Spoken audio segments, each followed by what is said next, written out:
কালকে যে বিয়ে বাড়ি গেছিলাম সেটা ফটো দেখে অনেকেই জেনে গেছে এতক্ষণে, কিন্তু বিয়ে বাড়িতে একটা কেস ঘটিয়েছি। খাবার দাবার তো প্রচুর খেয়েছি, কিন্তু তার সাথে আমার পায়ের জুতো ছিঁড়ে গেছিল। একে তো এই প্রবল বৃষ্টিতে পুরো বিয়ে বাড়ি একাকার অবস্থা, আর তার সাথে আমরা যেতে যেতে লিটারেলি ভিজে গেছি। এবং তার মধ্যে গেছিলাম কোথায় জানো? বারাসাত। বারাসাত থেকেও আরেকটু ভেতরে, মানে চাপাডালির দিকে গেছিলাম কালকে একটা বিয়ে বাড়িতে, যেটা ছিল আমার দিদির এক কালিগের বিয়ে বা বান্ধবীও বলতে পারো। আর দিদির বিয়ের পরের প্রথম বিয়ে বাড়ি যদি হয় সেটা হলো এটা, এই বিয়ে বাড়ি। তাই জন্য দিদিকে সুন্দর একটা বেনারসি পরে দেখতেই পাচ্ছ। সবার আগে দেখিয়ে দিই ব্রাইডকে। এই হলো আমাদের মিষ্টি ব্রাইড, আর তার সাথে এই এত সুন্দর ডেকোরেশন রেড অ্যান্ড হোয়াইট থিমে। যাই হোক, আমাকে কেমন লাগছে সেটা কিন্তু জানাতে ভুলো না। অনেকেই আমাকে শাড়ির লিঙ্ক চেয়েছো, বলেছো যে দিদি তোমার শাড়িটা কোথা থেকে নেওয়া, কোথায় লিঙ্ক দাও।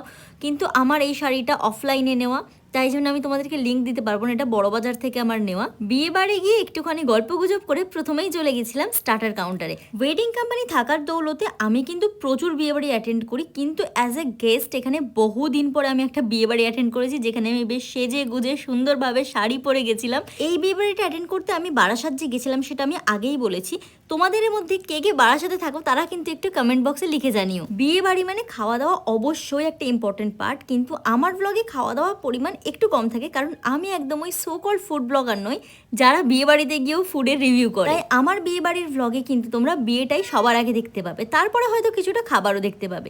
যাই হোক, ব্রাইডকে কেমন লাগছে, গ্রুমকে কেমন লাগছে সেটা কিন্তু জানাতে একদম ভুলবে না।